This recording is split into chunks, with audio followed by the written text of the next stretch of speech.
bit of a top tip, keeping the wires safe, slightly safe anyway, and obviously the socket's connected, so I'm going to try and get plaster in there to bond the back box, and secure the back box, but this will keep the socket nice and clean, and just keep it covered up, keep you a wee bit safer.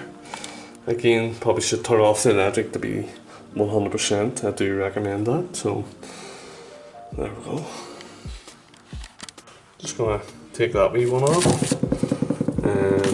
as obviously you can't keep it, it's broke, so take that one off, get another one cut onto there, so crack on that.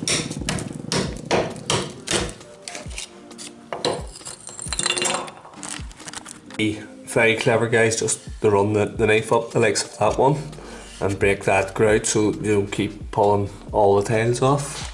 I'm probably going to need to take that one off as well, potentially. I'll maybe put the next one up and see, but let's find out.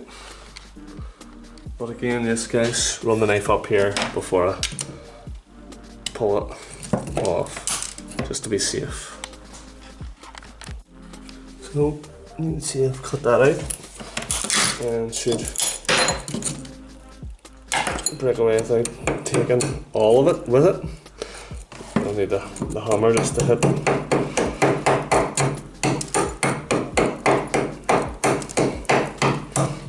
Okay. But yeah, come back and choose it all off anyway. So there we go. And let's see if this keep going. Happy days. Bit of filling out to do, but just the same as the other ones.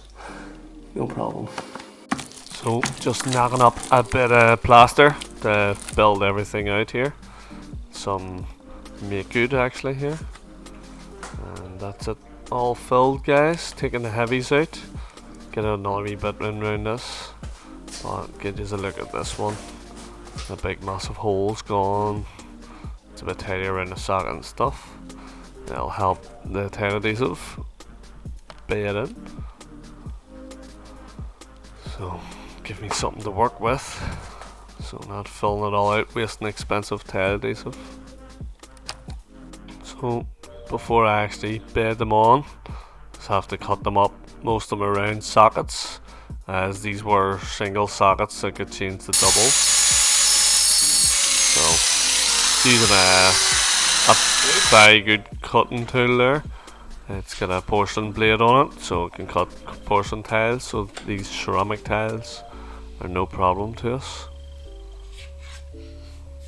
And just back buttering them here, building out the heavies on the wall and really just dabbing it.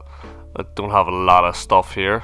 I've got, it's like a 2-in-1 tile adhesive and grout, and it's pretty good stuff actually. So again, this is mostly temporary, as I do hope to get the kitchen done at some further stage. So this is really obviously tidy it up for now, but still gonna do the job as best as I can.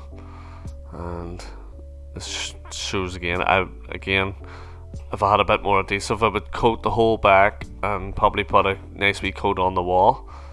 But now this has been done quite some time now, definitely a year, maybe 2 years, and no problems, so happy days. And again, you could, if we had removed the tiles before the electrician was in, I probably could have reused the exact same tiles, but they did have a small box left. I think there was literally just about enough tiles to do it, so it was tight going, making sure I have enough tiles, some awkward cuts too, so it was hard not to make a mistake. But if you measure twice and cut once, it's always the best way to go. And again, just sort of offer them up before you actually start putting all your tile adhesive on. Make sure they will fit. there's nothing worse that when you do butter everything up and then you realise, oh, you need to go and scrape all the adhesive off and go and make another wee adjustment, a wee cut. So definitely measure twice, cut once, and then do a dry run, a wee dry fit, make sure it all fits in, and you'll be fine. Just need a tiny bit more on this just to give a bit more bite. Like I say, the original tiles were dabbed on, and the scene there, some of them did take quite a beating before we even get the full tile off. Obviously a full coat would be a bit stronger, but this being where it is, it shouldn't take any real abuse. It's not a floor, so that's a bit of a bonus. But just using a Refina rubber float here, I find it's actually going to grade very well. And again, that stuff was 2-in-1, so quite handy. It's better than the B&Q sort of stuff. It's a bit fluffy. Not too bad for small jobs, but again, the stuff feels more dense and more sticky. So I imagine it would actually do quite a good job. So when I am doing any bits of tiling, I try not to do too much. Mostly would do it for friends or family or even myself. But when I am doing it, I do try to apply it as neat as possible, and I find that just makes for cleaning up that much handier. And then you let the stuff go off before you start sponging.